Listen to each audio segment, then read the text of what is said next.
Selamat malam pemirsa, Indonesia Business Forum kembali hadir. Beberapa hari belakangan ini kondisi masyarakat kembali gaduh. Bagaimana tidak ada rencana pengenaan pajak terhadap bahan pokok yang tadi sudah Anda sampaikan atau Anda dengar dalam tayangan kami sebelumnya. Bahan pokok itu bukan hanya beras, tetapi ada beberapa yang terkandung di dalamnya. Meskipun pemerintah sudah menyampaikan hanya yang premium. Walaupun entah itu kata premium ada dalam RUU-nya ataukah di penjelasan sudah disampaikan, tetapi paling tidak sampai saat ini belum ada keterangan lebih lanjut berkaitan mengenai kata premium tersebut.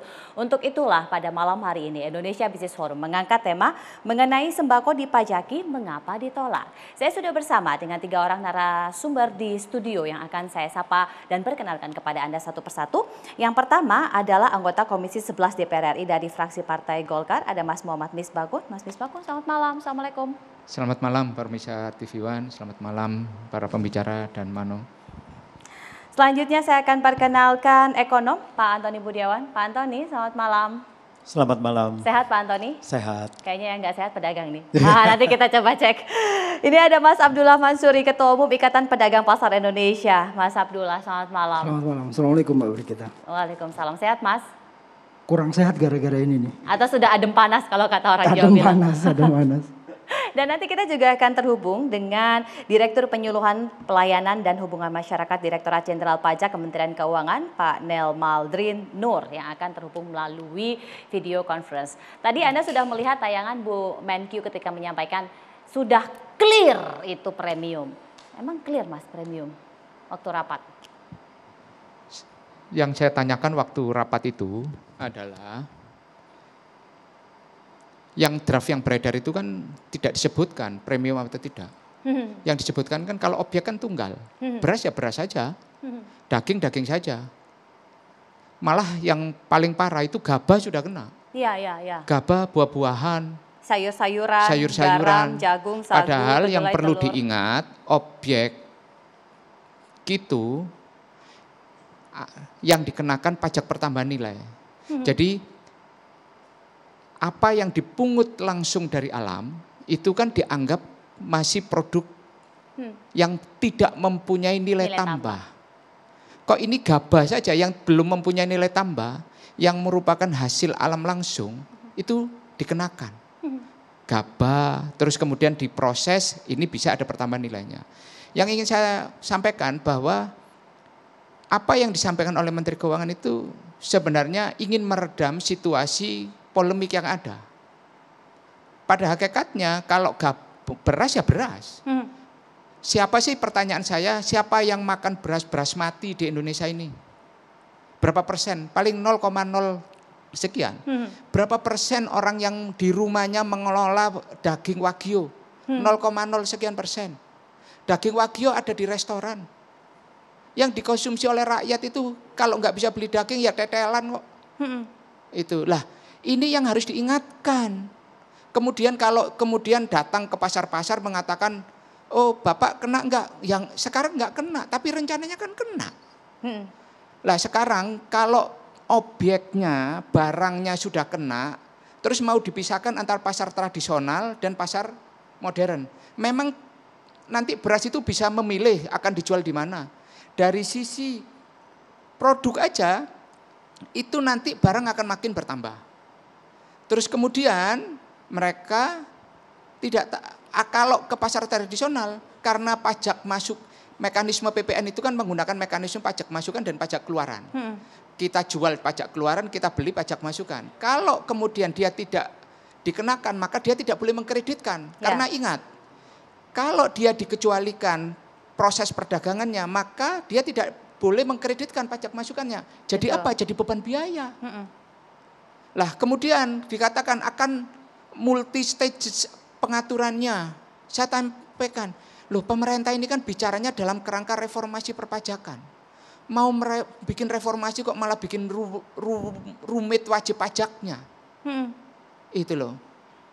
Dengan satu tarif saja 10%, ditambah dengan komponen PPNBM-nya, orang sudah pusing kok.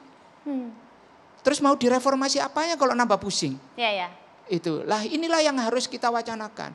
Ingat, kita Kalau memang wacana pemerintah mau menutup defisit, mau melakukan reformasi, ada celah dan ruang di luar pemikiran menambah objek baru, menaikkan tarif, itu masih ada ruangnya kok. Ruangnya apa? Itu selalu saya sampaikan. Ada ruang. Kita ini kan PPN kita menggunakan full credit system. Bisa menggunakan yang boleh dikreditkan terbatas. Kemudian ada ide lain, apakah kemudian PPN ini sudah ideal di dalam sistem bisnis di Indonesia? Ada JST yang tarifnya lebih rendah dan penerapannya lebih sederhana. Lah kita nggak pernah menilai yang seperti ini. Yang sederhana menurut rakyat Indonesia dan pemerintah kalau datang kepada DPR, kita paham pemerintah butuh menutup defisit, butuh melakukan upaya-upaya secara jangka panjang menjaga kesinambungan fiskal, tetapi datang sama kita cuma isi hitung-hitungan. Nggak pernah bicara tentang hasil riset seperti apa, karakteristik para pembayar pajak seperti apa, buoyancy kita itu akan elastisitasnya akan dibuat seperti apa. Nggak pernah, bicaranya itu cuma angka, target penerimaan, angka target penerimaan. Sudah bicara angka, target penerimaan, penerimaannya nggak pernah tercapai. Dikritisi apa ditolak? Lah, itulah maka saya sampaikan, kami sebagai pendukung pemerintah, ini kan harus mengingatkan sejak awal.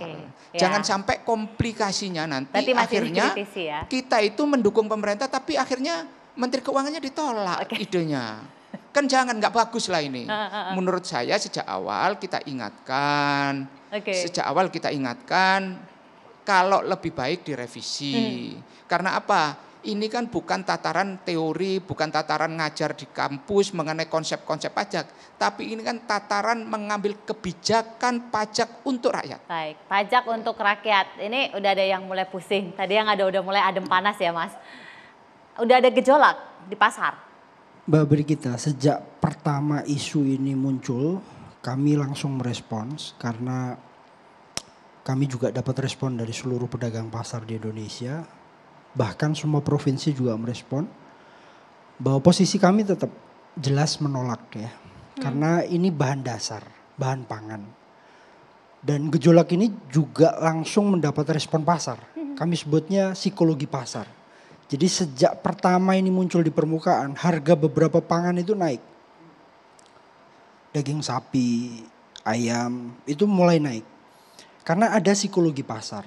Bagaimanapun juga kalau pemerintah mau mengeluarkan kebijakan, kita tahu kondisinya bahwa sekarang pemerintah perlu tambahan belanja negara, pajak tidak memenuhi target dan seterusnya. Tetapi jangan bahan pangan. Bahan pangan itu hal yang sensitif untuk dibuka dan itu terbuka di awal. Sehingga dari awal kami merespon dan respon kami mendapat dukungan luas dari publik dan ya sekarang sangat rame. Pas begitu rame, Bu Menteri turun ke pasar melihat secara langsung memang kondisi kita lagi sulit. Pertama, kondisi pangan tata niaga pangan kita belum baik. Itu fakta pertama. Kedua, di masa pandemi ini kita sudah susah payah Mbak. Omset kita itu menurun 50 hingga 60% pedagang pasar. Sampai detik ini. Bahkan lebih parah bahkan. Yang ketiga, daya beli masyarakat belum pulih, belum baik.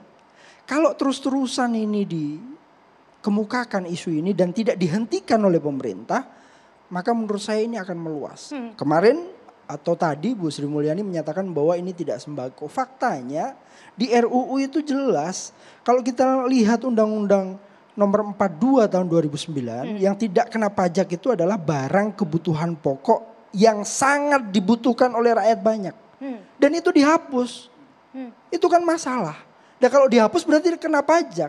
Kalau menurut PMK nomor 99 tahun 2020 itu ada beberapa bahan pangan, ada 14 bahan pokok. Kalau dulu kan cuma ada 9 ya. Tambah lagi sekarang 14. Beras, gabah, jagung, sagu, kedelai, garam, daging, telur, susu, buah-buahan, sayur-sayuran, umbi-umbian, bumbu-bumbuan, gula konsumsi dan ikan. Dan beberapa komoditas ini Mbak Brigita, beberapa komoditas ini penyumbang inflasi di beberapa bulan-bulan penting. Pemerintah belum mampu kok melakukan stabilitas pangan di beberapa bulan penting seperti Ramadan, Yeah. Natal, Tahun Baru. Itu dulu kita perbaiki.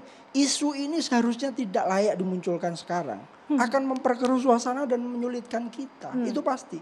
Nah sekarang muncul premium. Itu nanti kita akan lanjutkan. Isunya memang sangat sensitif karena bukan cuma 9, 14 bahkan tadi disampaikan sudah dicabut. Nah bagaimana kemudian sebenarnya penjelasan realnya? Kita sudah terhubung dengan Direktur Penyuluhan Pelayanan dan Hubungan Masyarakat Direktorat Jenderal Pajak Kementerian Keuangan. Tapi sesaat lagi tetaplah bersama kami di Indonesia Business Forum.